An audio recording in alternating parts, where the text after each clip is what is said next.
lebih dari harta, lebih dari harta. Kaulah segalanya, tenanglah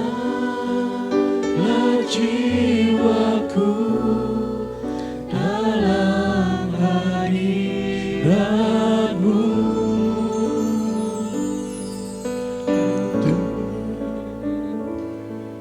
Kau tunjukkan kasih setiamu, Kau menyediakan yang ku perlu. Kau setia, Kau mulia, dulu, sekarang, dan selamanya. Kau tunjukkan kasih setiamu, Kau menyediakan yang ku perlu. Kau setia, Kau mulia, Bapa, Kau setia. Mari saya undang semua untuk bangkit berdiri. Bapa, Kau setia. Bapa, Kau mulia, tenanglah jiwaku, aman bersamamu.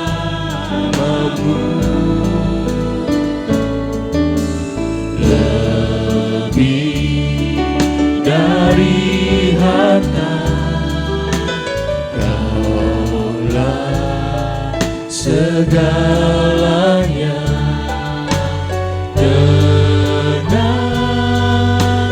jiwaku dalam hadirat-Mu. Kau tunjukkan kasih setiamu, Kau menyediakan yang ku perlu. Kau setia, Kau mulia, dulu, sekarang, dan selamanya. Kau tunjukkan kasih setiamu,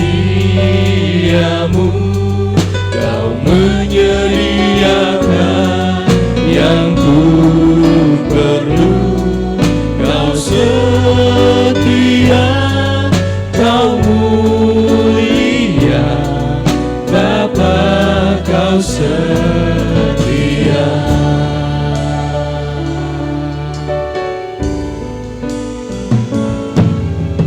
Bapa, Kau setia.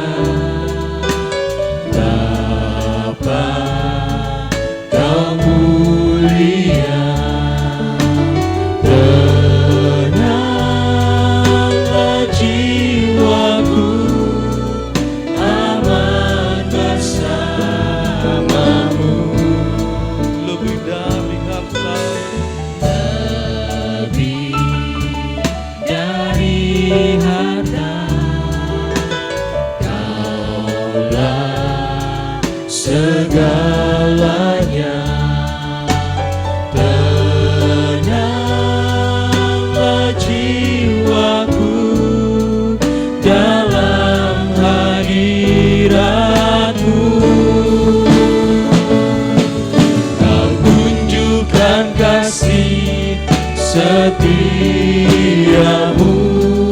Kau menyediakan yang ku perlu.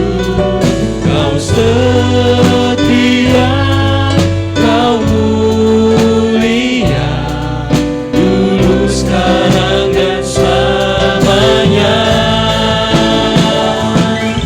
Kau tunjukkan kasih setiamu, Kau menyediakan yang ku perlu.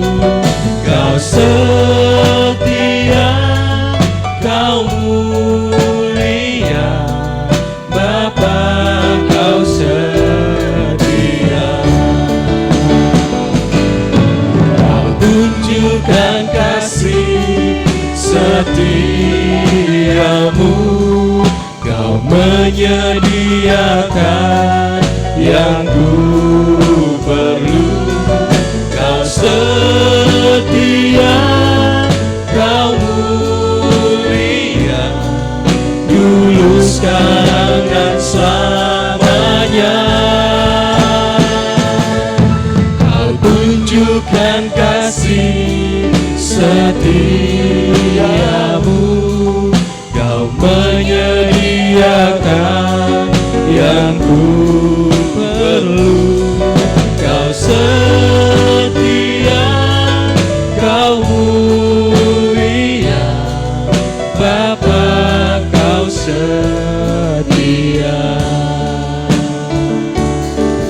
Kau setia, Kau mulia, Kau setia, Kau mulia, Bapa, Kau setia. Mari kita tundukkan kepala, sama-sama kita berdoa. Tuhan Yesus, kami saat ini berdoa dan memohon akan kasih serta karunia-Mu untuk hadir di tengah-tengah kami. Bila mana saat ini kami sedang hendak mulai beribadah, kiranya Engkau senantiasa memberikan penyertaan dalam ibadah kami ini, sehingga hati kami hanya tertuju padamu. Bawalah kami untuk mengerti dan memahami firman-Mu, dan biarlah hati kami terbuka dan menerima menjalankan perintah-Mu. Terima kasih Tuhan, hanya dalam nama-Mu kami senantiasa berdoa. Haleluya, amin. Amin. Selamat duduk kembali Bapak Saudara yang kasih Tuhan. Dan kami juga mengucapkan Shalom. Wah, kok lemes ya? Shalom. Oke, puji Tuhan ya. Kita mengucap syukur sebab kita dapat berjumpa kembali dalam ibadah kita pada hari ini. Dan kita juga bersuka cita sebab ada wajah baru di worship leader. Mari bersama-sama kita dukung sehingga kita dapat bertumbuh bersama-sama dan berbuah, yaitu buah yang manis yang dapat menjadi berkat bagi semua orang dan juga dapat memberkati pemilik buah itu sendiri. Mari bersama-sama kita memuji nama Tuhan, kita pujikan pujian tenang.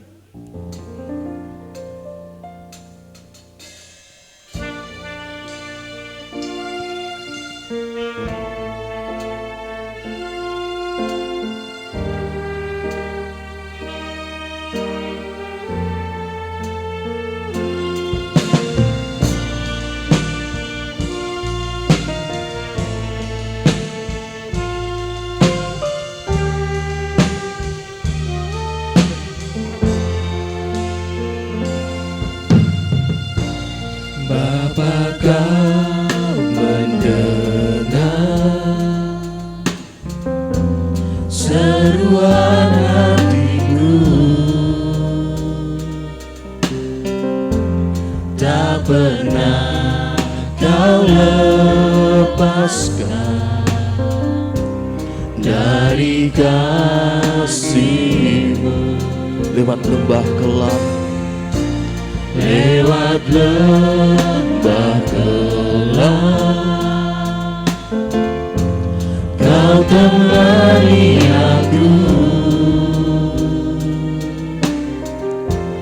Roh-Mu bekerja selalu untuk kebaikan-Mu.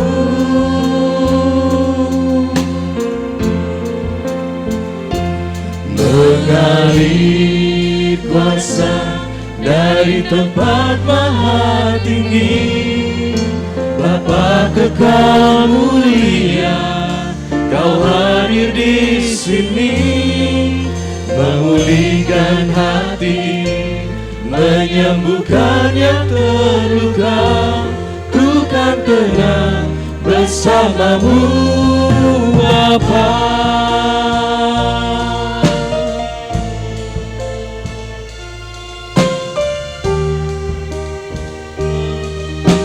Bapa, Kau mendengar. Bapa, Kau mendengar seruan hatiku, tak pernah Kau lepaskan dari kasih-Mu. Lewat lembah gelap, lewat lembah gelap, Kau temani aku. Roh-Mu bekerja, Roh-Mu bekerja selalu untuk kebaikan-Mu. mengalir kuasa, mengalir kuasa dari tempat maha tinggi. Bapa kekal mulia, Kau hadir di sini, memulihkan hati, menyembuhkan yang terluka. Ku kan tenang bersama-Mu, Bapa. mengalir kuasa, Mengalir kuasa dari tempat maha tinggi. Bapa kekal mulia, Kau hadir di sini, memulihkan hati, menyembuhkan yang terluka. Ku kan tenang bersama-Mu, Bapa. sekali lagi. Bapa, Kau mendengar seruan hatiku. Bapa, Kau mendengar seruan hatiku, tak pernah Kau lepaskan dari kasih-Mu. Lewat lembah gelap, Lewat lembah gelap, Kau temani aku. Roh-Mu bekerja selalu untuk kebaikan-Ku. Mengalir kuasa dari tempat maha tinggi.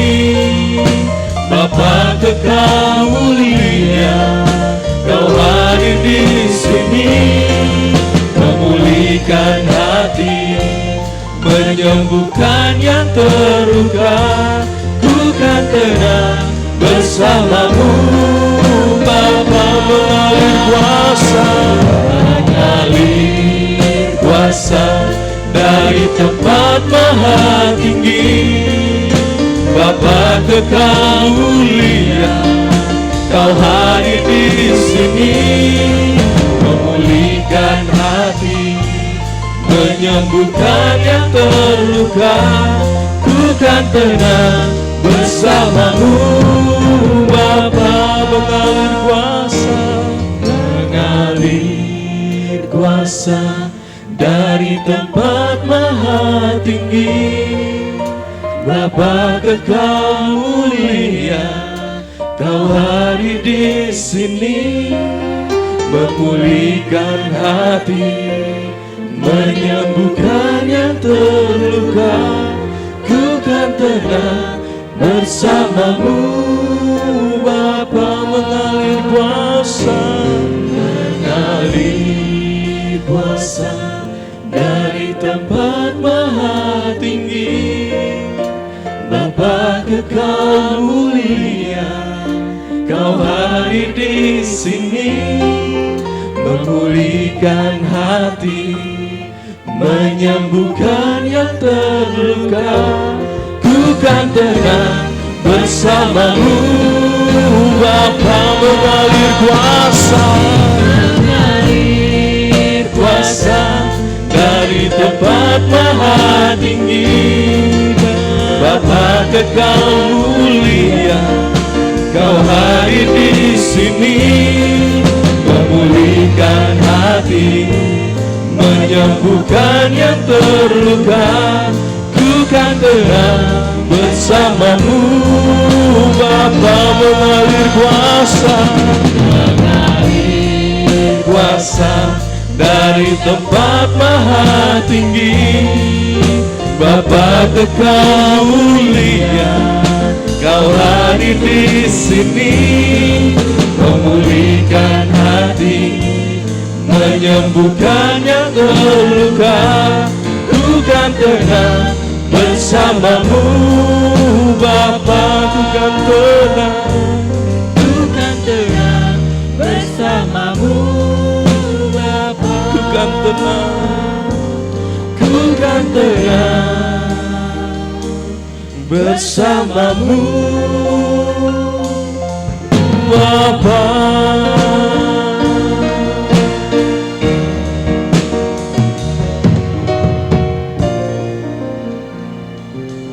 Dalam lagu yang barusan kita mendapat suatu pelajaran bahwa kalau kita berada di dalam Tuhan, maka hati kita akan tenang. Jadi jangan ragu untuk selalu mendekat kepada Tuhan, karena Tuhan kita adalah Tuhan yang dahsyat. Dan untuk lagu yang selanjutnya kita akan nyanyikan pujian sukacita, Yesusku dahsyat. Dan saya mengundang semuanya untuk bangkit berdiri.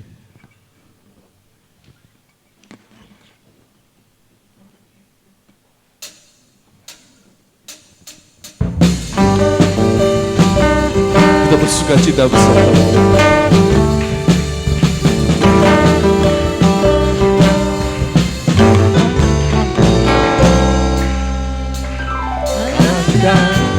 Indahnya hidup di dalam Tuhan, Dia mencurahkan berkat yang melimpah. Alangkah indahnya jalan bersama Tuhan, Dia memberikan kuasa untuk menang. Yesus dahsyat, ku tak ragu kepadamu. Kau Tuhan yang setia di pihakku. Yesus dahsyat, terpenuh kuasa-Mu. Kau yang terhebat, terbesar bagiku.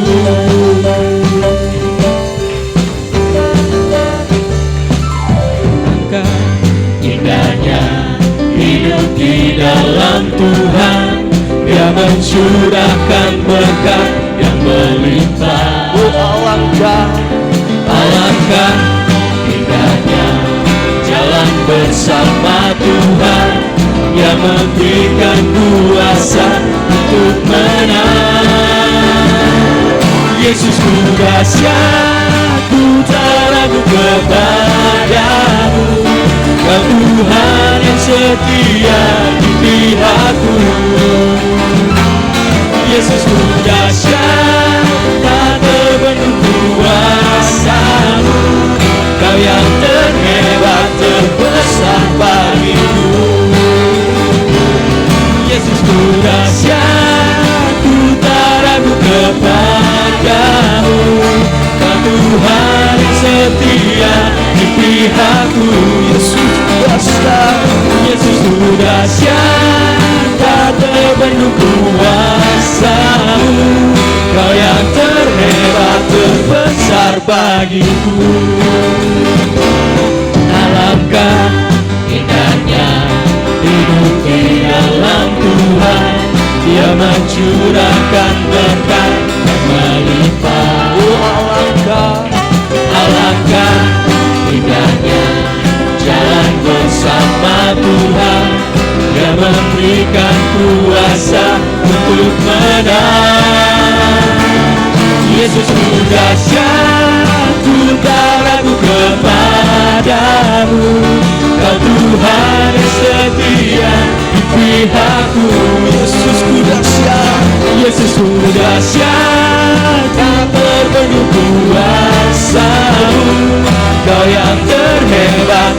terbesar bagiku. Yesusku dahsyat, ku tak ragu kepadamu. Kau Tuhan yang setia di pihakku. Yesusku dahsyat, tak terbendung kuasamu. Kau yang terhebat, terbesar bagiku. Yesusku dahsyat, tak ragu kepadamu. Kau Tuhan yang setia di pihakku. Yesusku dahsyat, Yesusku dahsyat, tak terbendung kuasamu. Kau yang terhebat, terbesar bagiku. Yesusku dahsyat, ku tak ragu kepadamu. Kau Tuhan yang setia di pihakku. Yesusku dahsyat, tak terbendung kuasamu. Kau yang terhebat, terbesar bagiku. Kau yang terhebat, terbesar bagiku.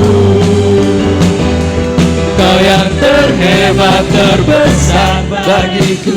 Silakan duduk kembali bangsa Tuhan. Bersyukur kepada Tuhan. Yesus yang kita miliki adalah Yesus yang dahsyat. Tak perlu kita ragu lagi ya, sebab Tuhan adalah yang setia, yang selalu ada di pihak kita. Ya, puji nama Tuhan. Mungkin dari Bapak Ibu yang memiliki kerinduan untuk bersaksi atau ingin memuji nama Tuhan, kami memberikan kesempatan. Ada? Ada yang mau bersaksi? Saya kok. Oke, Tante Win.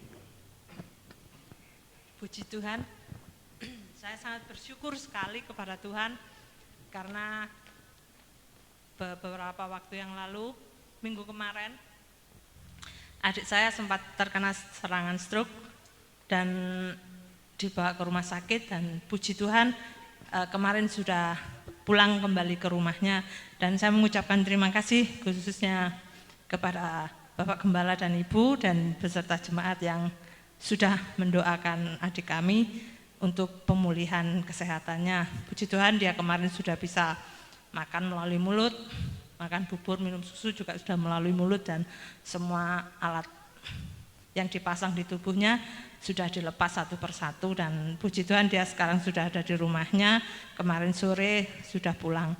Demikian kesaksian saya, kiranya dapat menjadi berkat karena itu semua saya yakin karena pertolongan Tuhan. Tuhan sudah sediakan semuanya dengan cukup, dan Tuhan juga sudah memberikan yang terbaik dalam kehidupan adik kami, hingga adik kami dapat kembali sehat, kembali pulih, dan kami mohon juga doanya untuk pemulihannya supaya segera dia dapat melayani Tuhan kembali di tempat dia melayani. Demikian kesaksian saya, kiranya Tuhan memberkati. Amin. Ya, terima kasih untuk kesaksiannya. Mungkin ada yang lain. Ada yang rindu bersaksi? Adakah?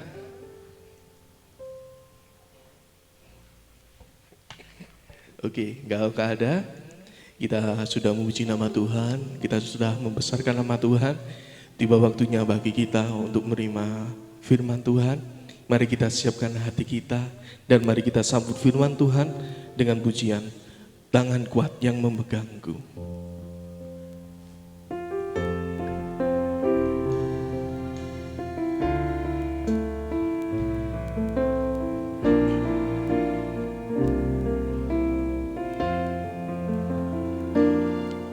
Saat ku sendiri, tiada seorang pun yang memperhatikanku seperti Kau Tuhan.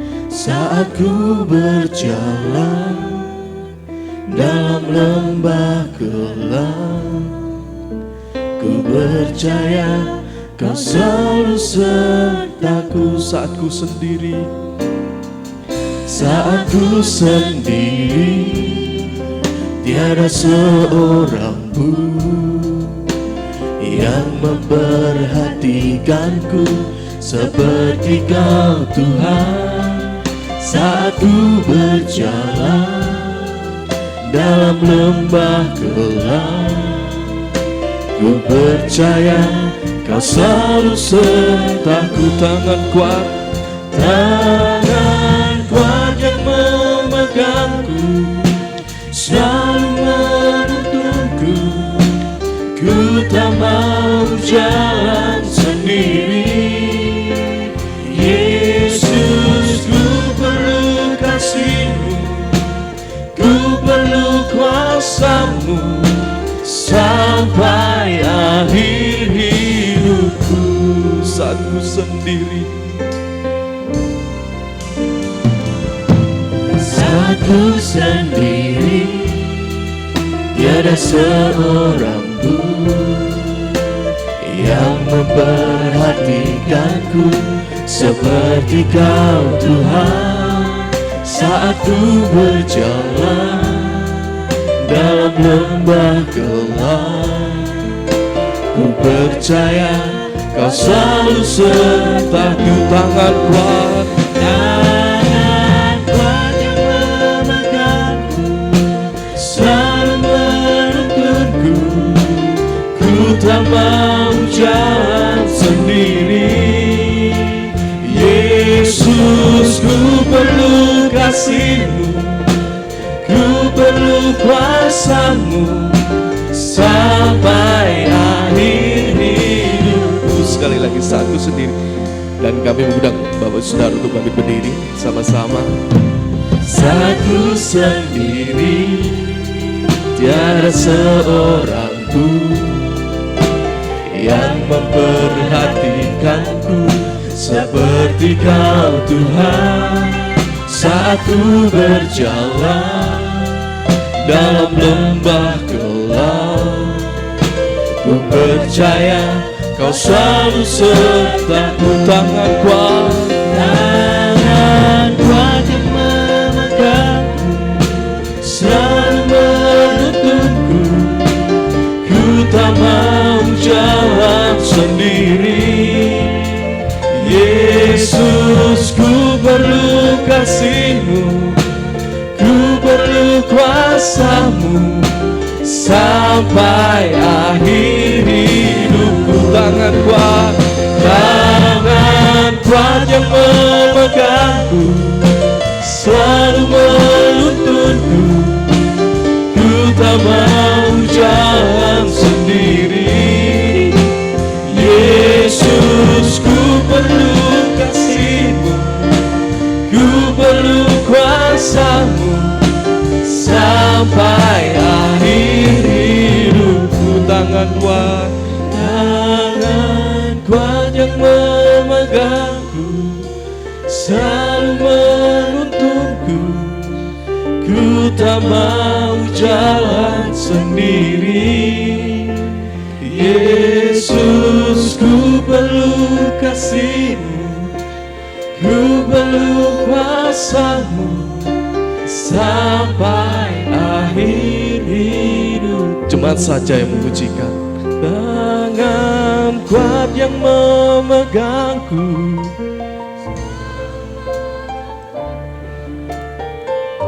ini kami anak-anak-Mu Tuhan. Kami tak dapat jalan sendiri. Kami memerlukan Engkau Tuhan.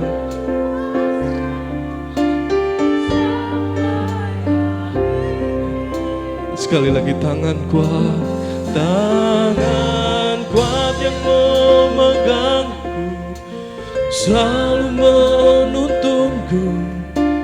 Ku tak mau jalan sendiri. Yesus, ku perlu kasih-Mu, ku perlu kuasa-Mu sampai akhir hidupku. Tangan kuat yang memegangku, selalu menuntunku. Ku tak tak mau jalan sendiri. Yesus, ku perlu kasih-Mu, ku perlu kuasa-Mu sampai akhir hidupku. Tangan kuat Tangan kuat yang memegang. itu pelayanan selanjutnya saya serahkan kepada Bapak Gembala. Ku tak mau jalan sendiri. Yesus, ku perlu kasih-Mu, ku perlu kuasa-Mu sampai akhir hidupku. Refresh. Tangan kuat yang memegangku, selalu menuntunku. Ku tak mau jalan sendiri. Yesus, ku perlu kasih-Mu, ku perlu kuasa-Mu sampai akhir hidupku. Tuhan, mungkin kami tidak terlalu memahami apa yang kami katakan. Oleh karena kami tidak mengenal suatu resiko yang harus kami terima dan harus kami genapi. Kami ingin berjalan bersama dengan Engkau, Tuhan. Kami merindukan tangan-Mu yang kuat memegang kehidupan kami. Tetapi seringkali, Tuhan, kami tidak menghargai tangan Tuhan yang terulur. Kami tidak menghargai penyertaan Tuhan dengan tanda bahwa kami tidak mempedulikan firman Tuhan. Oleh sebab itu, sebelum kami masuk di dalam firman-Mu, kami mohon ampun atas segala ketidakmengertian kami. Biar firman Tuhan yang memberikan suatu arahan, suatu pencerahan, apa yang harus kami kerjakan, apa yang harus kami lakukan, supaya kami berjalan bersama dengan Engkau, yang kami sebutkan sebagai Allah yang dahsyat, Allah yang menuntun perjalanan hidup ini. Tuhan, terima kasih buat kesempatan ibadah pagi ini, dan biar kiranya Roh-Mu yang kudus menguasai pikiran, perasaan, dan tingkah laku kami semua yang berada di tempat ini. Sebagai rasa hormat kami akan hadirat Tuhan. Terima kasih Tuhan. Dalam nama Tuhan Yesus Kristus, kami sudah berdoa. Amin, amin. Silakan duduk Bapak Ibu yang kasih Tuhan. Dari tempat yang penuh bahagia saya menyampaikan selamat pagi dan shalom. Shalom, puji Tuhan. Kita barusan nyanyi, saudara ya, tadi saya perhatikan apa yang kita nyanyikan, bahwa kita meminta perlindungan, penyertaan Tuhan, dan kita mengaku bahwa Tuhan itu dahsyat dan kita ingin berjalan bersama Dia. Oke, semuanya itu betul, tidak ada yang salah. Tetapi yang salah itu seringkali dari kehidupan kita. Kalau kita mau dituntun oleh tangan yang kuat, oleh Tuhan, yaitu Bapa kita, Bapa surgawi kita, maka kita harus konsekuen dan konsisten sebagai anaknya. Saudara tidak mungkin nuntun anak orang lain apabila anak saudara menyertai saudara. Kan gitu logikanya. Jadi bagaimana kita ini mau dituntun oleh Bapak kita kalau kita ini bukan anak dari Bapak itu. Tetapi kalau kita menjadi anak dari Bapak itu, tunjukkanlah suatu sikap seorang anak, yaitu ketaatan, yaitu penghormatan kepada orang tua kita. Kalau orang tua kita di bumi ini saja, saudaraku, kita harus menghormati. Apalagi Bapak yang kekal, yang dalam nyanyian tadi dikatakan, sampai akhir hidupku aku merindukan penyertaan Tuhan. Dan orang yang beserta berjalan dengan Tuhan, saudaraku, bukan sesuatu orang Jawa bilang bukan suatu abang-abang lambe, bukan. Tetapi tunjukkan kualitas kita sehingga kita layak berjalan di sisi Tuhan. Saya dalam nyanyi-nyanyi tadi saya teringat suatu cerita bahwa Allah itu mengatakan kepada Musa, bangsa Israel ini ya, kalau berjalan beserta dengan aku, justru dia tidak selamat loh. Justru dia akan hancur oleh karena dia mau berjalan bersama dengan aku. Lebih baik bangsa ini dibubarkan saja. Aku akan membesarkan engkau sebagai bangsa yang baru, bangsa yang besar, bangsa yang lebih kuat dari Israel. Supaya aku bisa menyertai engkau. Atau silakan kamu jalan sendiri, aku tidak akan menyertai engkau. Tetapi aku hanya mengirimkan malaikat untuk menuntun engkau. Bayangkan saudaraku, betapa besar konsekuensinya jikalau kita ini mau berjalan bersama dengan Tuhan.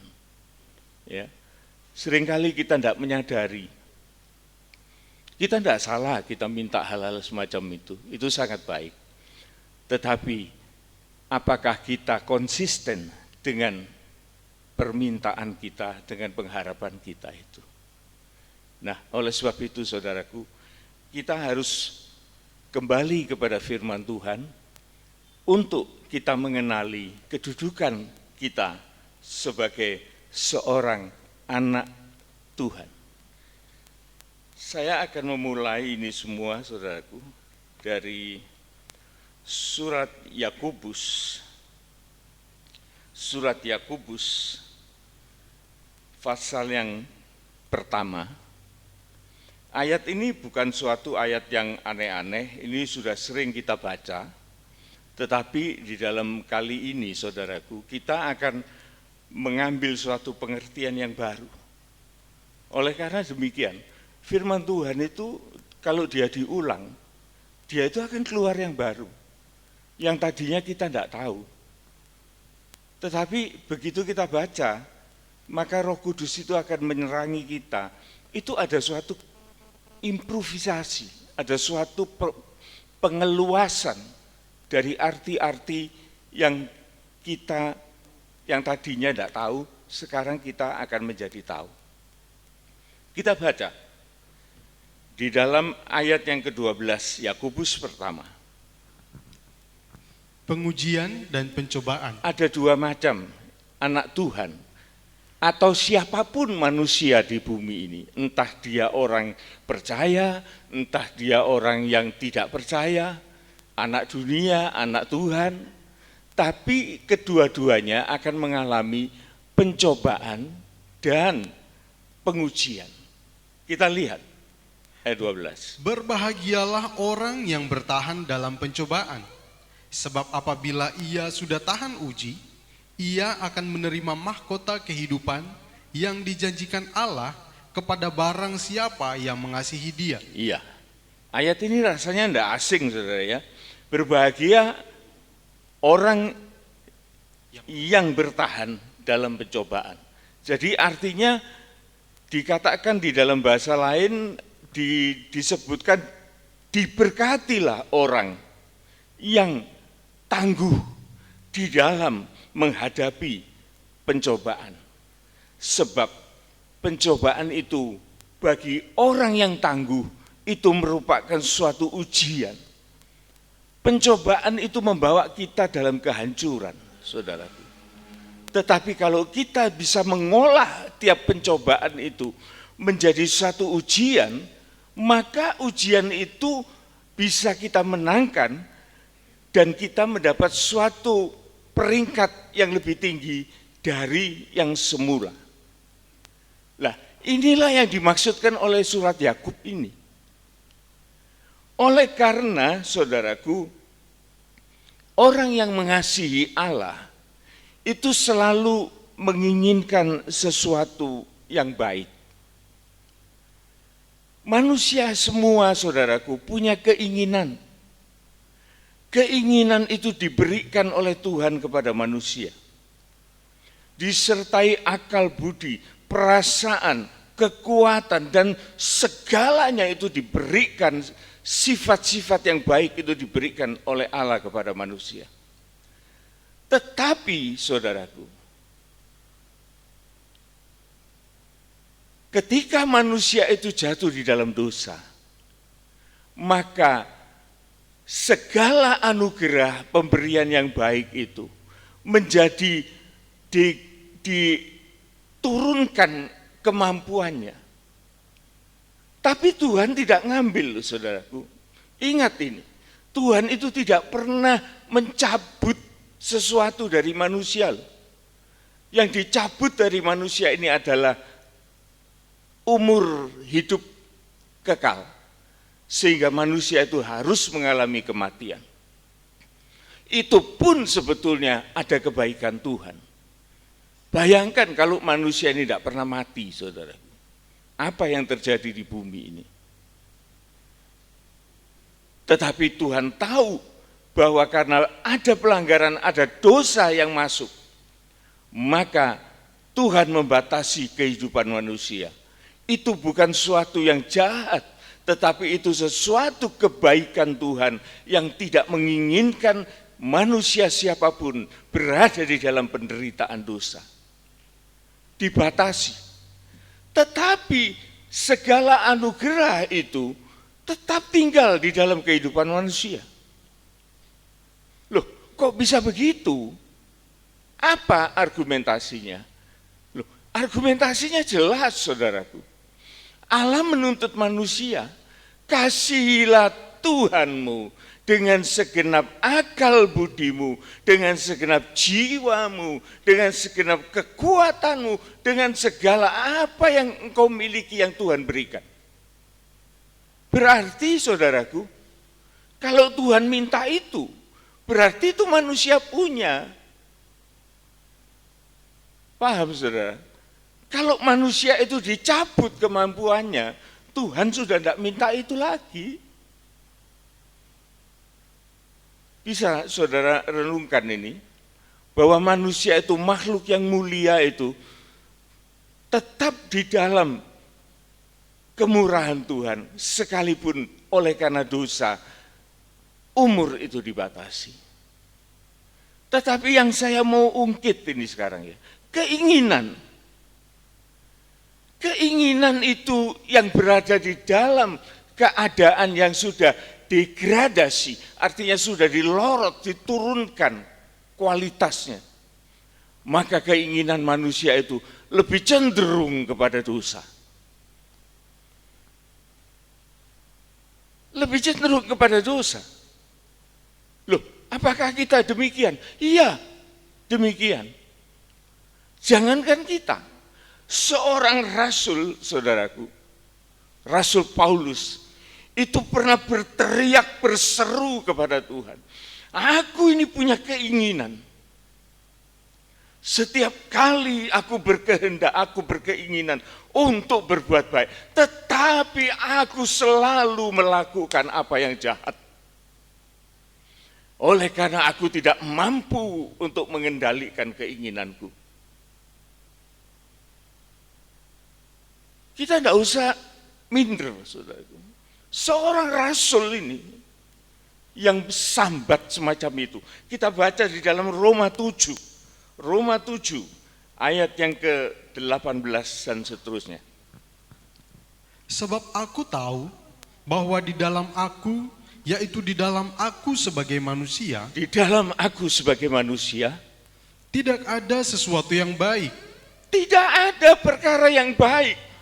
Oleh karena anugerah Allah itu sudah terdegradasi dan dia sudah hilang kemuliaannya dan dia berada di dalam dunia ini, di dalam suasana, di dalam kitab Wahyu dikatakan di depan singgasana iblis. Manusia yang sudah runtuh ini berada di dalam dunia ini, di dalam kekuasaan iblis. Dan dia sangat-sangat rentan untuk tidak terkendali keinginannya. Terus, Sebab kehendak memang ada di dalam aku, Aku ini mau berbuat baik sebetulnya. tetapi bukan hal berbuat apa yang baik.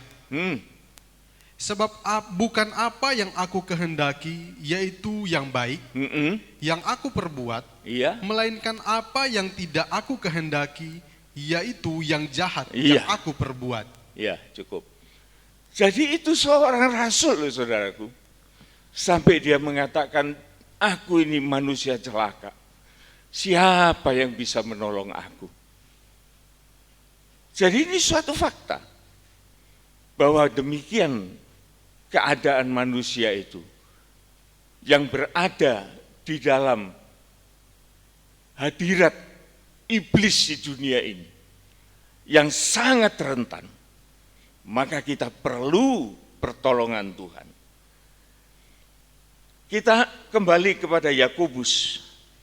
Yakobus 1 tadi, kita lanjutkan ayat yang ke-13. Jadi kita lihat ya, keadaan manusia tadi. Tetapi kalau manusia itu berjalan bersama dengan Tuhan, maka segala pencobaan, segala ketidakmampuan itu akan Tuhan tolong untuk dia bisa mengubah itu menjadi suatu ujian untuk dia naik ranking. Oleh karena di sini dikatakan menerima mahkota atau pengakuan tentang kehidupan yang dijanjikan Allah bagi orang yang berjalan bersama dia. Ya. Ayat 13 sekarang. Apabila seorang dicobai, janganlah ia berkata, pencobaan ini datang dari Allah. Sebab Allah tidak dapat dicobai oleh yang jahat, dan ia sendiri tidak mencobai siapapun. Iya. Seringkali saudaraku, ayat ini kita bicarakan bahwa Allah tidak pernah mencobai dan Allah tidak mau mencobai.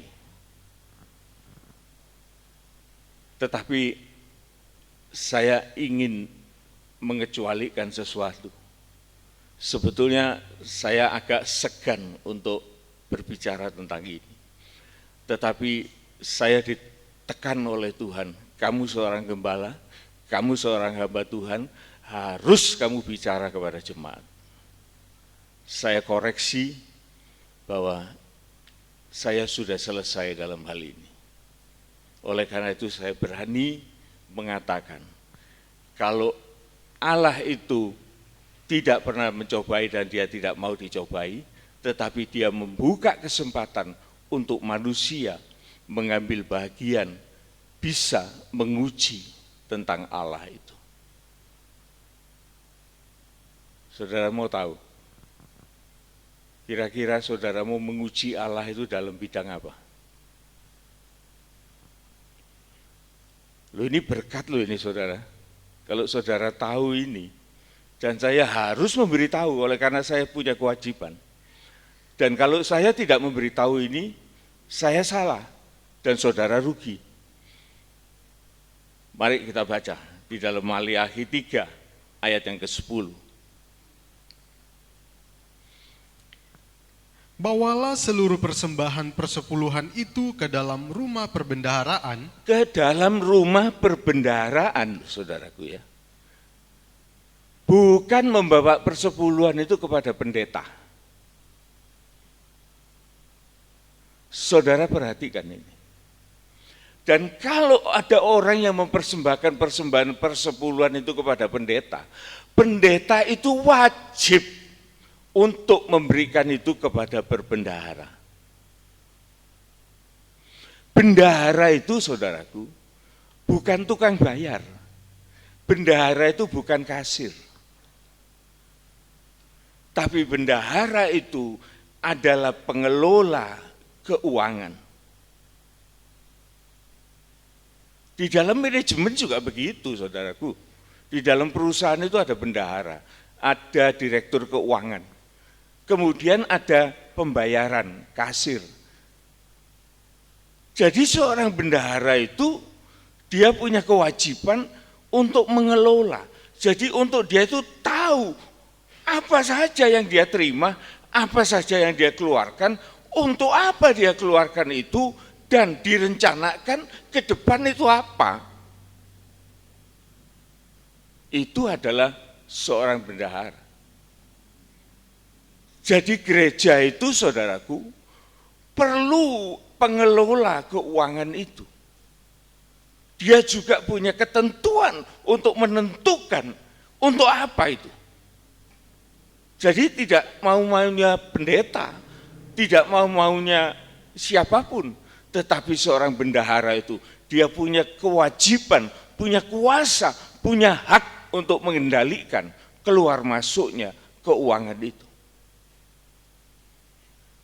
Jadi persepuluhan itu, saudaraku, mungkin sebagian orang sudah alergi itu.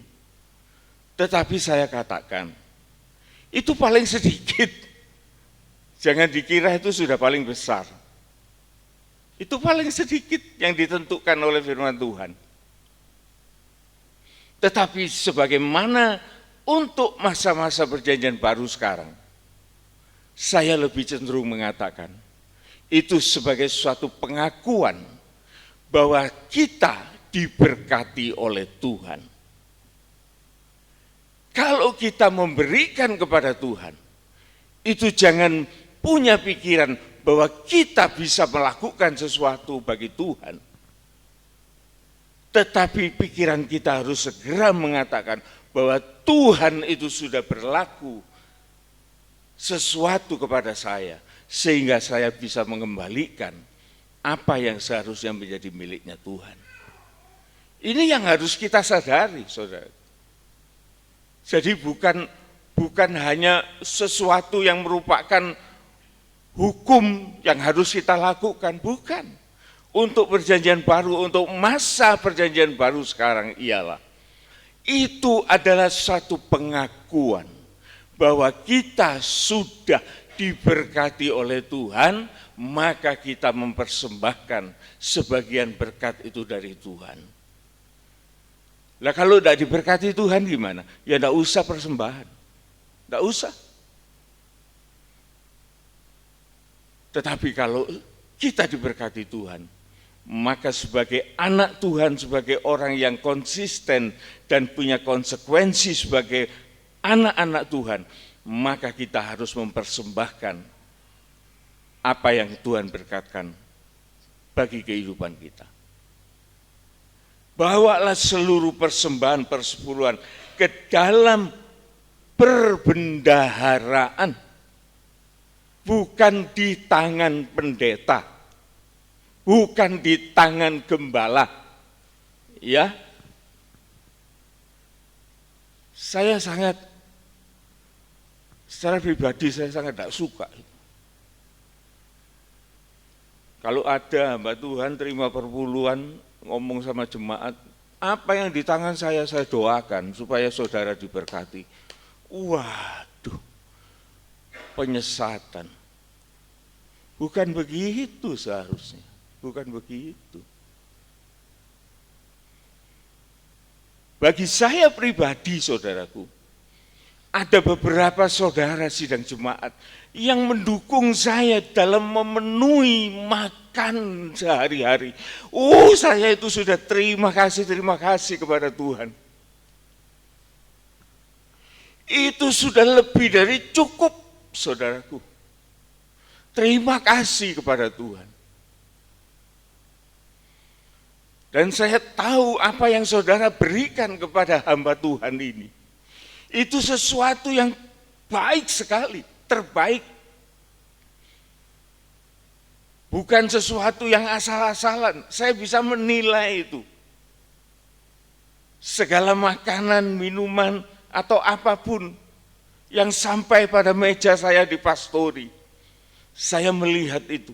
Ini bukan abal-abal ini bukan sesuatu yang kaleng-kaleng ini. Tetapi ini sesuatu yang bermutu, bernilai, yang berharga. Saya berterima kasih kepada Tuhan untuk itu. Tidak pernah saya pikirkan pada waktu saya hadir di Lumajang. Saya ulangi, saya sudah bertekad untuk saya melakukan segala sesuatu sebagaimana yang Rasul Paulus ajarkan. Saya tidak mau merepotkan orang. Tetapi Tuhan begitu berkemurahan. Dan Dia mau memperhatikan saya melalui sidang jemaat. Terima kasih kepada Tuhan. Terima kasih juga kepada sidang jemaat. Terus? Supaya ada persediaan makanan di rumahku, Iya. dan ujilah aku. Dan ujilah aku. Cobailah aku. Dalam bahasa Indonesia yang lama. Cobai aku dengan yang sedemikian. Ujilah aku. Jadi ini yang ngomong ini saudaraku, firman Tuhan loh, bukan saya loh. Tuhan menantang Israel waktu itu. Firman Tuhan itu tidak berubah inti sarinya. Dia juga menantang kehidupan kita pada saat ini. Esensi dari firman itu tidak pernah berubah.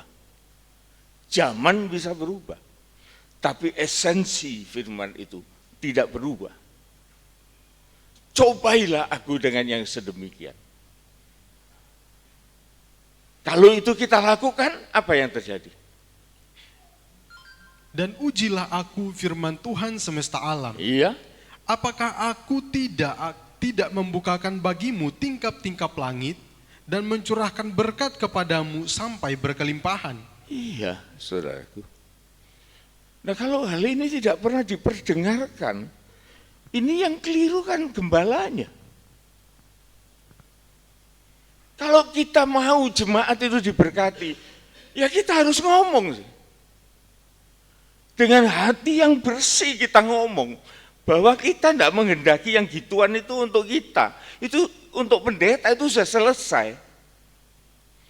Tetapi kita ini menghadapi, saudaraku, apa-apa yang harus kita kerjakan. Apa-apa yang harus kita lakukan ke depan.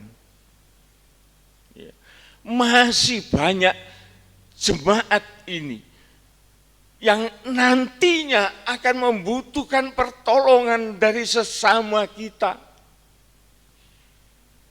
Ada anak-anak yang sekolah, ada orang yang sakit yang tidak berdaya, sehingga keluarganya terbengkalai. Ada yang bermacam-macam halangan untuk tidak bisa beribadah.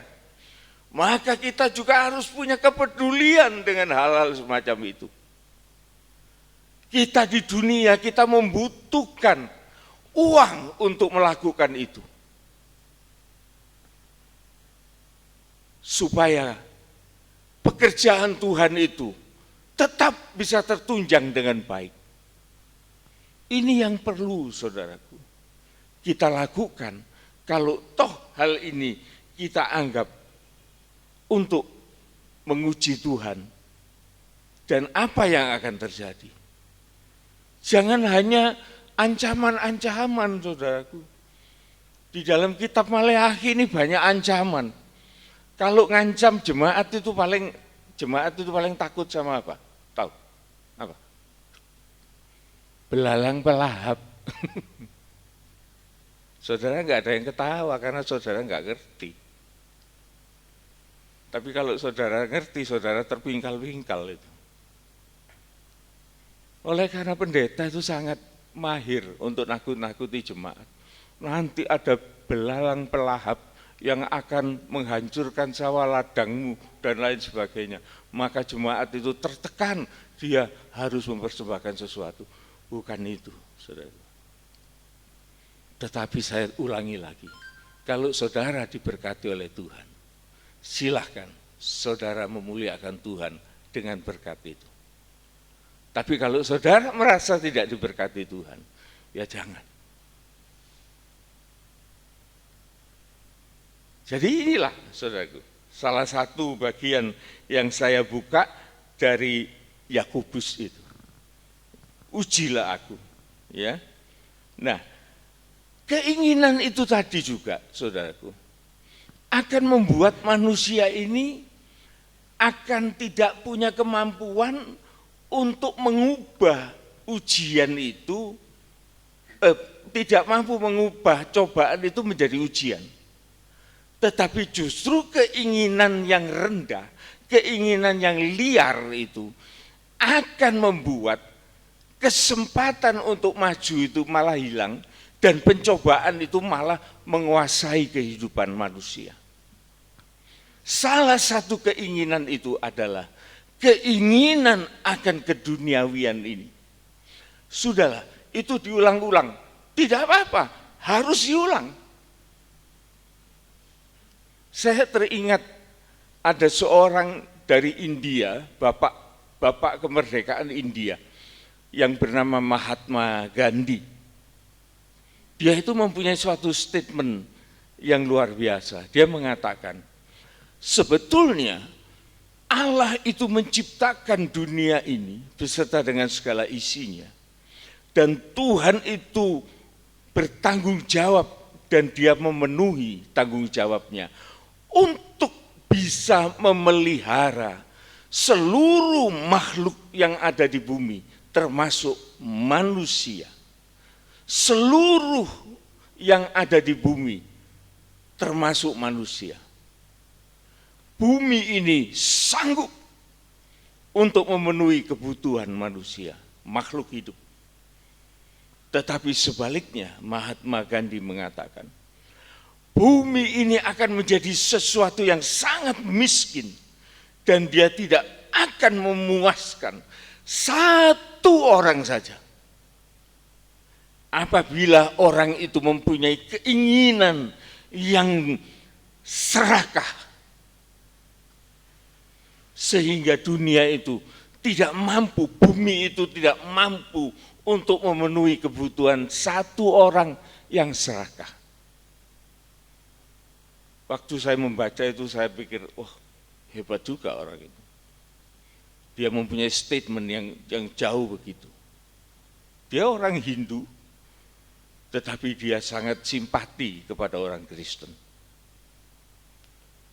Tetapi sayang, orang Kristen pada waktu itu yang menjajah di India, waktu Gandhi itu mau datang masuk di gereja, orang kulit putih itu menolak, mengusir ya, karena dia bukan bangsa kulit putih. Dan Gandhi mengatakan, aku percaya kepada Yesusmu, tetapi aku tidak percaya kepada orang Kristen. Sangat mengecewakan. Jadi begitu saudaraku, bahwa keinginan mata, kejemawaan, itulah yang akan membawa manusia itu untuk masuk di dalam kehancuran. Kita lihat itu saudaraku, kita lihat. Di dalam 1 Yohanes 2 ayat yang ke-15 dan seterusnya. Ayat ini pun sering diperdengarkan. Tetapi diperdengarkan lagi. 15. Janganlah kamu mengasihi dunia dan apa yang ada di dalamnya. Jikalau orang mengasihi dunia, maka kasih akan Bapa tidak ada di dalam orang itu. Ini pertanyaan saudaraku. Kenapa kok kasih Bapa itu tidak ada di dalam hati kita yang mencintai, yang mengasihi dunia? Kenapa? Ya itu tadi saudaraku, seperti Gandhi tadi yang mengatakan itu hampir sama nadanya. Oleh karena apa? Hati kita tidak ada tempat untuk kasih Allah. Bukan Allah tidak mengasihi kita. Allah itu tetap mengasihi kita. Tapi kita tidak punya tempat. Hati kita ini sudah dipenuhi dengan keserakahan, dengan kejemawaan, dengan segala keinginan, dengan mengasihi keduniawian ini, sehingga tidak ada tersisa tempat untuk kasih Allah di dalam kehidupan kita. Ini masalah saudaraku. Ini masalah. Jangan kamu mengasihi dunia dan apapun yang ada di dalamnya. Jikalau orang itu mengambil semuanya itu dimasukkan di dalam hatinya, maka kasih Allah itu tidak ada tempat. Jangan disalahartikan bahwa Allah tidak mengasihi kita, bukan. Kita sendiri yang menutup hati kita, memenuhi hati kita ini dengan mengasihi dunia. Ayat 16. Sebab semua yang ada di dalam dunia, yaitu keinginan daging dan Jelas. keinginan mata, serta keangkuhan hidup, bukanlah berasal dari Bapa, melainkan dari dunia. Dan dunia ini sedang lenyap dengan keinginannya, tetapi orang yang melakukan kehendak Allah tetap hidup selama-lamanya. Dunia, firman Tuhan mengatakan, ditandai dengan kefanaan. Dunia di dalam proses lenyap. Manusia pun juga berada di dalam proses yang sama. Dari muda menjadi usia menengah, menjadi tua, dan kemudian selesai. Dunia ini pun juga akan mengalami hal yang sama. Malah manusianya yang dulu. Tetapi saudaraku, kedua-duanya di dalam generasi-generasi yang berjalan, tetap ya begitu siklusnya, karena memang itu sudah merupakan suatu ketentuan Tuhan. Sedang di dalam proses yang lenyap. Tetapi orang yang melakukan kehendak Allah tetap hidup selamanya. Ya. Saya menginginkan saudaraku kita tahu tentang keinginan itu tadi. Bahwa keinginan itu merupakan salah satu dari 10 hukum Tuhan. Ya. 10 hukum Tuhan yang untuk manusia saja. Saya katakan, hormati orang tuamu, jangan membunuh, jangan berzina, kemudian jangan mencuri, jangan bersaksi dusta, jangan mengingini milik sesamamu manusia. Kelihatannya saudaraku, orang kepingin kok tidak boleh. Itu bahaya saudaraku, kalau keinginan itu kita sertakan dengan rencana Tuhan, itu sangat bagus. Tetapi kalau itu tidak sesuai dengan rencana Tuhan, justru itu merupakan suatu pelanggaran. Dan pelanggaran itu fatal, saudaraku. Fatalnya gimana? Fatalnya begini, saudaraku. Kita baca di dalam Yakobus pasal 2. Ya, Yakobus pasal 2. Ayat yang ke-10 dan 11. Sebab barang siapa menuruti seluruh hukum itu, tetapi mengabaikan satu bagian daripadanya, ia bersalah terhadap seluruhnya. Ada 10 hukum, kalau 9 itu dikerjakan, 1 dilalaikan, maka gugurlah 9 hukum itu. Oleh karena apa? Yang menulis hukum itu adalah 1. Jadi kalau kita tidak memenuhi seluruh hukum itu sebagai konsekuensi dari orang-orang percaya, termasuk keinginan ini yang merupakan hal yang kecil, itu bisa berakibat luar biasa oleh karena kita menghancurkan tatanan hukum Allah yang diberikan kepada manusia. Ayat yang 11. Sebab ia mengatakan jangan berzina. Iya. Ia mengatakan juga jangan membunuh. Iya. Jadi jika kamu tidak berzina tetapi membunuh, maka kamu menjadi pelanggar hukum juga. Iya.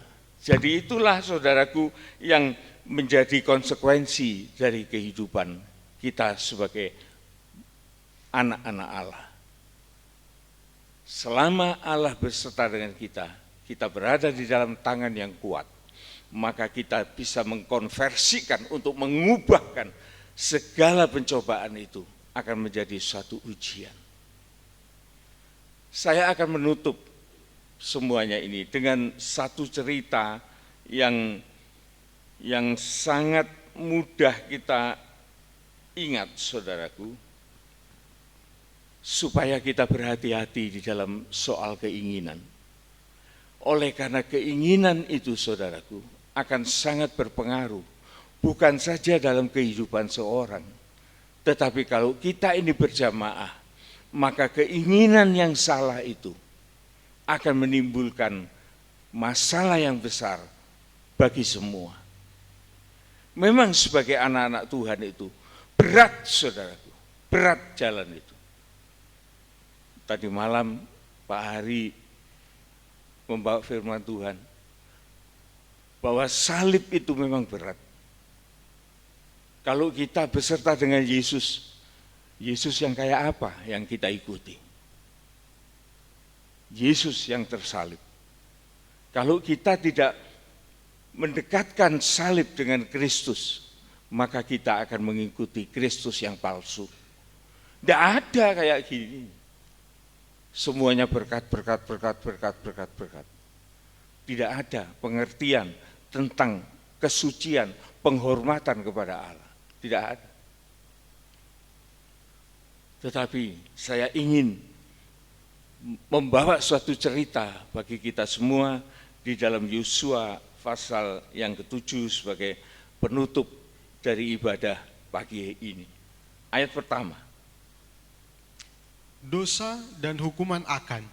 Akan ini adalah Bani Israel keturunan dari Yehuda, suku Yehuda. Dia ikut berperang di kota Yeriko dan kemudian dia mengikuti untuk perang di tempat yang lain. Ini ceritanya begitu. Terus. Tetapi orang Israel berubah setia dengan mengambil barang-barang yang dikhususkan itu. Karena Akan bin Karmi bin Zabdi bin Zerah dari suku Yehuda mengambil sesuatu dari barang-barang yang dikhususkan itu. Lalu bangkitlah murka Tuhan terhadap orang Israel. Iya, ini asal mulanya ini dari keinginan, saudaraku. Orang perang loh, sudah diingatkan. Jangan mengambil barang-barang yang dikhususkan untuk dibinasakan. Dan barang-barang yang dikhususkan untuk Tuhan. Tetapi Akan ini diracuni oleh keinginan. Keinginan liarnya itu tidak bisa dipendam. Dia menjadi tidak taat, dia berubah setia. Dalam perjuangan dia berkhianat. Dia mempraktekkan keinginan itu dengan mencuri milik Tuhan. Atau mencuri barang yang harus dibinasakan. Akibatnya, saudaraku, itu menghancurkan seluruh kaum Israel. Di dalam Yosua pasal yang ke-6, kita baca di situ ayat yang ke-18. Sebetulnya Yosua itu sudah mengatakan jangan melakukan itu. Tetapi moral yang tidak ditunjang itu bisa saja kolaps. Dan dia melakukan hal yang sangat memalukan. Yosua 6:18. Tetapi kamu ini, jagalah dirimu terhadap barang-barang yang dikhususkan untuk dimusnahkan. Supaya jangan kamu mengambil sesuatu dari barang-barang yang dikhususkan itu, setelah mengkhususkannya, dan dengan demikian membawa kemusnahan atas perkemahan orang Israel dan mencelakakannya. Nah itu, saudaraku, itu sudah diingatkan loh oleh Yosua. Dan Yosua itu tahu betul bahwa Israel itu tidak terlalu hebat. Kenapa dia itu bisa menang itu loh? Oleh karena Allah itu menyertai dia. Itu Yosua itu mengerti. Sehingga dia mengatakan, kamu jangan melakukan pelanggaran. Seperti apa yang dikatakan di dalam Ulangan 9. Kita lihat, Israel itu bisa menang itu karena apa? Ulangan 9 ayat 3. Maka ketahuilah pada hari ini, maka tahulah engkau pada hari ini, bahwa Tuhan Allahmu, dialah yang berjalan di depanmu laksana api yang menghanguskan, Kamu ini menang bukan karena kamu hebat, tapi Allah itu mendahului kamu di depanmu. Nah, kita mau loh berserta dengan Allah yang hebat. Mau toh kita tadi nyanyi bersama dengan Allah yang hebat? Berani nanggung konsekuensinya? Terus Dia akan memunahkan mereka dan dia akan mendukan mereka di hadapanmu. iya, terus Demikianlah engkau akan menghalau dan membinasakan mereka dengan segera, seperti yang dijanjikan kepadamu oleh Iya. Tuhan. Janganlah engkau berkata dalam hatimu, jangan engkau berkata di dalam hatimu. apabila Tuhan Allahmu telah mengusir mereka dari hadapanmu, karena jasa-jasakulah Tuhan membawa aku masuk menduduki negeri ini. Padahal karena kefasikan bangsa-bangsa itulah Tuhan menghalau mereka dari hadapanmu. Iya. Jadi bukan karena Israel itu hebat, tetapi Allah menyertai dia selama Israel itu masih bisa menjaga kehormatan Allah. Maka Israel itu menang juga bukan karena Israel itu hebat, tetapi karena musuh-musuh Israel itu adalah musuh Allah secara pribadi. Paham saudara ya? Jadi kita ini jadi orang Kristen jangan sok hebat. Tetapi kita ini cukup menjadi anak-anak Allah yang menghormati Bapak kita. Yang kita minta tuntunannya untuk kita boleh bersama-sama dengan dia. Kita akan loncat ayat yang keempat dari Yosua 7 tadi. Ayat yang keempat, maka berangkatlah kira-kira 3.000 orang dari bangsa itu ke sana. Tetapi mereka melarikan diri di depan orang-orang Ai. Nah, Israel ini setelah berhasil memenangkan Yerikho dan menghancurkan Yerikho. Yerikho itu jauh lebih kuat dari kota Ai, kota kecil. Sehingga tentara Yosua mengatakan tidak perlu orang banyak. 3.000 aja cukup menghadapi Ai. Pasti dia hancur. Tetapi nyatanya saudaraku, oleh karena perbuatan dari Achan, maka Allah mengundurkan diri dari Israel. Pada waktu Israel menghadapi Ai, sebaliknya tentara Israel itu dikejar-kejar balik oleh tentara Ai yang kecil itu. Dan hal ini sangat memalukan. Mereka melarikan diri dari depan orang Ai. Terus ayat 5. Sebab orang-orang Ai menewaskan kira-kira 36 orang dari mereka. Orang-orang Israel itu dikejar dari depan pintu gerbang kota itu sampai ke Shebarim dan dipukul kalah di lereng. Lalu tawarlah hati bangsa itu. Lalu amat sangat. tawarlah hati bangsa Israel itu. Oleh karena apa? Oleh karena satu orang loh yang bikin gara-gara. Di dalam gereja ini pun juga gitu, saudaraku. Gereja ini akan menjadi baik kalau kita tetap menghormati Allah. Tapi coba, ada salah satu yang keluar dari rencana Allah. Maka itu menjadi satu kesaksian yang tidak baik. Dan itu akan merusak seluruh himpunan gereja. Ini yang perlu kita waspadai, saudaraku. Kita punya tanggung jawab masing-masing. Kita punya keinginan, it's okay. Tapi keinginan itu harus dihadapkan oleh Tuhan. Katakan, nyatakan segala keinginanmu itu kepada Tuhan. Maka damai sejahtera Allah yang melebihi pikiranmu itu, Dia akan menyertai engkau. Hati-hati saudaraku dengan keinginan-keinginan ini. Dalam hal ini saudaraku, Yosua melihat kenyataan itu, ia sangat berduka cita. Dan dia berkata kepada Tuhan, Tuhan Allah, mengapa engkau menyuruh bangsa ini menyeberangi Yordan? supaya kami diserahkan kepada orang Amori untuk binasa. Lebih baik kalau kami putuskan tadinya untuk tinggal di seberang sungai Yordan itu. Ini suatu keluhan dari seorang panglima, suatu pemimpin Israel pada waktu itu. Kenapa Tuhan? Dia sendiri tidak ngerti. Kenapa Tuhan? Ya. Ayat yang ke-8 mengatakan, Tuhan, apa yang akan kukatakan setelah orang Israel ini lari membelakangi musuhnya? Apabila hal itu terdengar oleh orang-orang di Kanaan ini dan seluruh penduduk negeri ini, maka mereka akan mengepung kami dan melenyapkan nama kami dari bumi ini.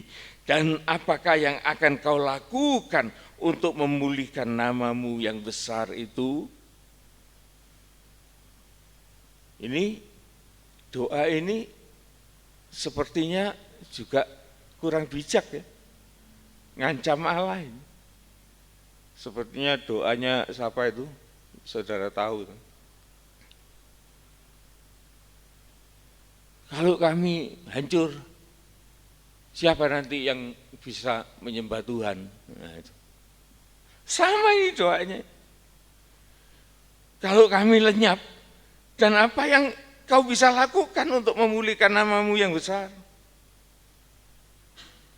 Tapi Allah, saudaraku, dia menjawab, ayat 14, besok pagi kamu harus tampil ke muka suku demi suku, dan suku yang ditunjuk oleh Tuhan harus tampil ke muka kaum demi kaum, dan kaum yang ditunjuk Tuhan harus tampil ke muka keluarga demi keluarga, dan keluarga yang ditunjuk oleh Tuhan harus tampil ke muka seorang demi seorang.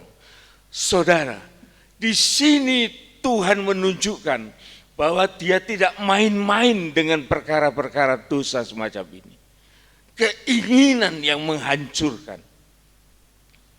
Mulai dari bangsa yang besar, Tuhan seleksi satu persatu. Mulai dari kaum, dari suku, dari keluarga, dari sampai perorangan. Tuhan cari itu. Siapa yang melakukan perbuatan curang itu? Nah, saudaraku, kita lihat akhirnya ayat yang ke-17 kita baca. Ketika disuruhnya tampil ke muka kaum Yehuda. Nah, sampai akhirnya ketemu di antara 12 suku itu, ternyata salah satu suku yaitu suku Yehuda. Suku yang paling hebat itu. Suku yang paling dimuliakan, yang punya perjanjian khusus. Yang melahirkan Yesus. Tetapi di dalam perjalanan, suku Yehuda ini telah dicemarkan oleh perbuatan seorang Achan. Sehingga pada akhirnya seleksi itu menemukan ketika di seluruh orang itu tampil ke muka, seorang demi seorang, maka didapatinya Achan bin Karmi bin Sabdi bin Sera. Ya, ayat ke-18. Terus 19. Berkatalah Yosua kepada Achan, anakku, hormatilah Tuhan Allah Israel, dan mengakulah di hadapannya. Katakanlah kepadaku apa yang kau perbuat, jangan sembunyikan kepadaku. Saya heran dengan perkataan dari Yosua ini. Memanggil Achan sebagai anakku. Berarti ini generasinya jauh loh. Yosua ini generasinya masih pada zaman Musa. Setelah Musa meninggal, maka Yosua ini menggantikan Musa. Dan Achan ini ternyata generasi muda. Generasi muda itu bisa berbicara tentang keadaan yang zaman sekarang ini. Yang paling akhir di mana kita hidup. Mungkin ada akhirnya lagi, ada perpanjangan. Kita nggak tahu. Tetapi ini setiap generasi Tuhan mau memeriksa setiap kehidupan kita. Ayat 20. Lalu akan menjawab Yosua katanya, benar, akulah yang berbuat dosa terhadap Tuhan Allah Israel, sebab beginilah perbuatanku. Terus? Aku melihat di antara barang-barang jarahan itu jubah yang indah, buatan Sinear, dan 200 shikal. Dia melihat jubah yang mewah. Terus? Dan 200 shikal perak, dan sebatang emas yang 50 shikal beratnya. Aku mengingininya. Aku ingin itu. Terus? Maka ku ambil, semuanya itu disembunyikan di dalam kemahku, dalam tanah, dan perak itu di bawah sekali. Terus?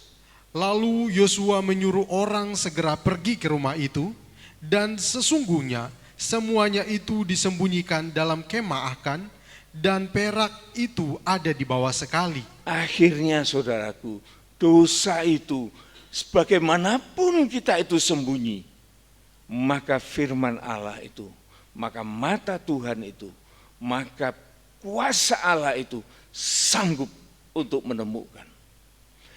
Ini sangat disesalkan, saudaraku. Sebetulnya kalau Akan itu pada mulanya dia melihat bahwa dia telah melakukan hal itu, kemudian dia menyesal dan dia minta ampun, mungkin saja masalah ini tidak terjadi. Tetapi oleh karena sampai sedemikian Allah itu bekerja, dan akhirnya terpojoklah dia, dan dia mengaku. Ya. Ayat 25. Berkatalah Yosua, seperti engkau mencelakakan kami. Akhirnya hukuman itu dijatuhkan. Sebagaimana Akan itu sudah mencelakakan Israel. Terus? Maka Tuhan pun mencelakakan engkau pada hari ini. Iya. Lalu seluruh Israel melontari dia dengan batu. Iya. Semuanya itu dibakar dengan api dan dilempari dengan batu. Iya. Terus? Sesudah itu didirikanlah di atasnya suatu timbunan batu yang besar, yang masih ada sampai sekarang. Menjadi suatu peringatan buat kita. Jadi dosa keinginan itu, saudaraku, kelihatannya sepele. Tapi kalau dia tidak dikendalikan dengan baik, dia akan menghasilkan pencobaan yang menghancurkan. Tetapi sebagai anak-anak Tuhan, kita punya kemampuan untuk mengolah pencobaan atau keinginan itu menjadi suatu ujian. Dan kita akan menang atas ujian ini. Akan ini luar biasa, saudaraku. Sebagai ayat penutup supaya kita tahu, jangan main-main dengan dosa keinginan. Ayat 24 dari Yosua 7. 24. Kemudian Yosua beserta seluruh Israel mengambil Akan bin Zerah. Akan diambil oleh tentara Israel. Terus? Dan perak, jubah, dan emas sebatang itu, anak-anaknya yang laki-laki dan perempuan. Anaknya laki-laki dan perempuan. Saudara, luar biasa ya. Terus? Lembunya. Terus? Keledainya dan kambing dombanya. Terus? Kemahnya dan segala kepunyaannya. Lalu semuanya itu dibawa ke lembah Akor. Itu semua harus menanggung hukuman yang disebabkan oleh seorang pemimpin rumah tangga, Akan. Maka itu bencana itu menyeret bukan hanya dia sendiri, tapi sampai kepada keluarganya, bahkan sampai kepada hewan ternaknya, sampai pun pada kemahnya. Itu dilenyapkan oleh Tuhan dan diganti dengan tugu peringatan supaya kita melihat betapa Tuhan tidak suka dengan keserakahan itu. Saudara, konklusi atau hikmah yang bisa kita terima dari Firman Tuhan pagi hari ini ialah, jagalah hati kita dengan penuh kewaspadaan. Oleh karena dari dalam hati ini akan terpancar kehidupan kita. Dan kita akan menjadi seperti Achan apabila kita tidak berjalan bersama dengan Tuhan. Ya. Dan supaya kita ingat bahwa tidak ada satupun yang luput dari Tuhan. Semuanya akan dapat dideteksi oleh Tuhan dan akan ditemukan segala kesalahan kekurangan kita. Bagi kita, saudara, kita harus bersyukur oleh karena Tuhan sudah memberi warning, peringatan kepada kita supaya kita hidup menyenangkan hati Tuhan. Amin. Kita akan menyanyikan sebuah nyanyian, Ku bermegah di dalam salibnya. Salo 16.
ada pada kita, saudaraku,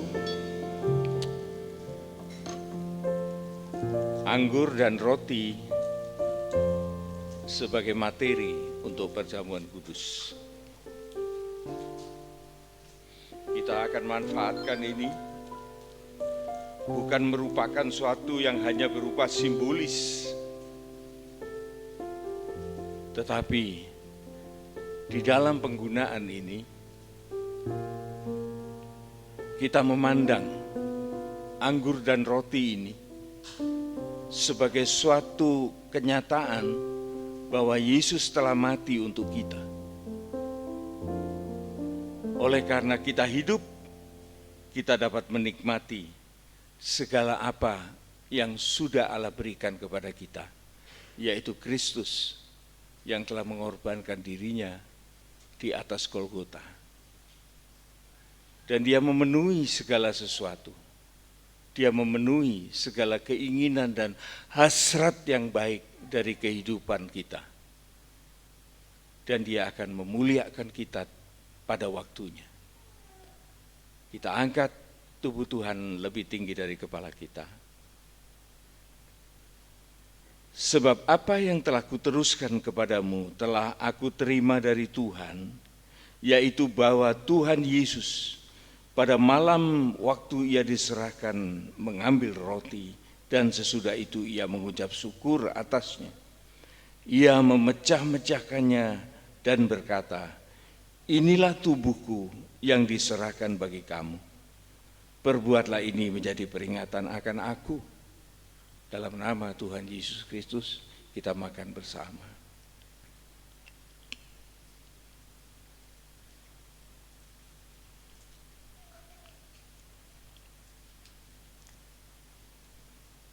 Kita angkat cawan lebih tinggi dari kepala kita. Demikian juga ia mengambil cawan sesudah makan lalu berkata, "Cawan ini adalah perjanjian baru yang dimeteraikan oleh darahku. Perbuatlah ini setiap kali kamu meminumnya menjadi peringatan akan aku, sebab setiap kali kamu makan roti ini dan minum cawan ini, kamu memberitakan kematian Tuhan sampai ia datang." Kita minum bersama dalam nama Tuhan Yesus Kristus.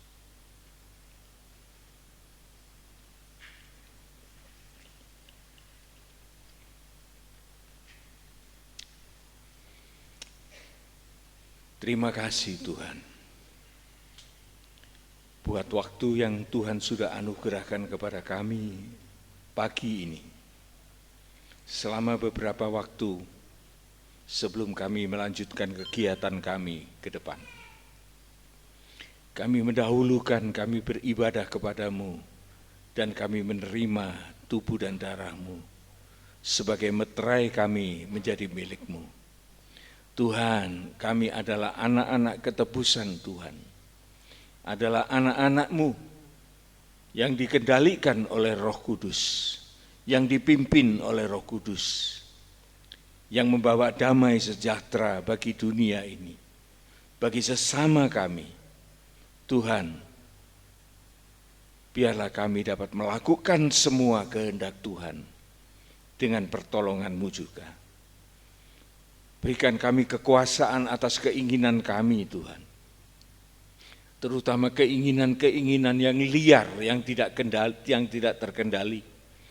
Yang membawa, menyeret kami ke dalam banyak masalah-masalah yang sangat merugikan, yang sangat menghancurkan. Bukan hanya diri kami, bahkan sampai kepada keluarga. Tuhan, tolong kami Tuhan. Kami tidak mampu untuk melayani, melakukan itu seorang diri. Tetapi kami sebagai anak-anak ketebusan-Mu, kami mengharapkan pimpinan tangan-Mu yang kuat, penyertaan-Mu yang dekat, dan kami boleh melihat kedahsyatan Tuhan menyertai perjalanan hidup kami sampai pada akhirnya nanti. Terima kasih Tuhan. Engkau sudah memberkati kami dengan firman-Mu. Dan kami bersyukur untuk semuanya ini. Dalam nama Tuhan Yesus Kristus, kami sudah berdoa. Amin, amin.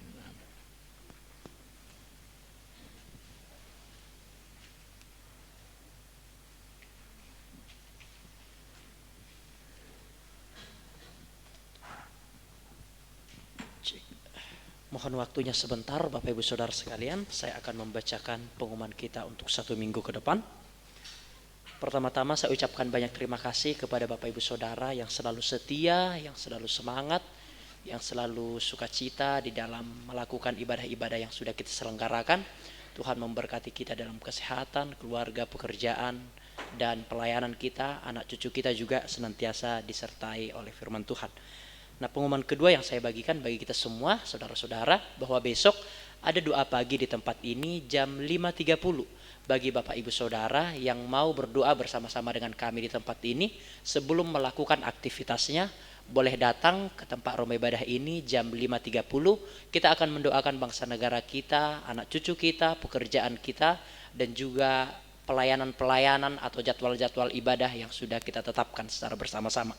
Yang kedua, ibadah PA berjalan seperti biasa hari Rebo jam 5 sore, dan juga ibadah Minggu berjalan seperti biasa, ibadah kaum muda juga berjalan seperti biasa hari Sabtu jam 5.30. Ibadah sekolah Minggu juga berjalan seperti biasa hari Minggu jam 4 sore, dan ibadah raya berjalan seperti biasa yaitu hari Minggu jam 8 pagi. Jikalaupun mungkin ada perubahan di jadwal-jadwal yang sudah ditentukan, saya akan segera menginfokan kepada Bapak Ibu Saudara di grup GPT Lumajang. Jadi dipantau saja Bapak Ibu ya, jikalau mungkin ada perubahan-perubahan yang ada.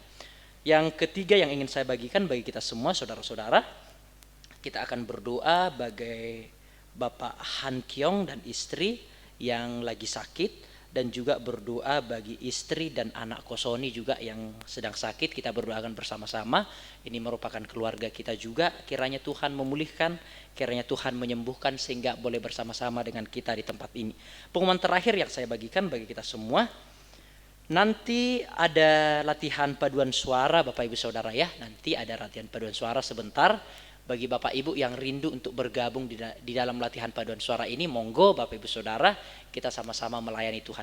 Dan yang terakhir, bagi Bapak Ibu yang ingin dijemput, jikalau biasanya mungkin datang sendiri, namun suatu ketika mungkin cuacanya mendung atau hujan, boleh langsung saja menghubungi saya pribadi. Kami selalu siap menjemput dan mengantar Bapak Ibu Saudara semua. Demikian pengumuman yang saya bagikan. Ada yang berulang tahun? Ada yang berulang tahun yang saya lupa barangkali? Tidak ada, oke. Demikian pengumuman yang saya bagikan. Tuhan memberkati kita semua. Kita akan bangkit berdiri bersama-sama. Kita akan menerima doa berkat dari Bapak Gembala kita.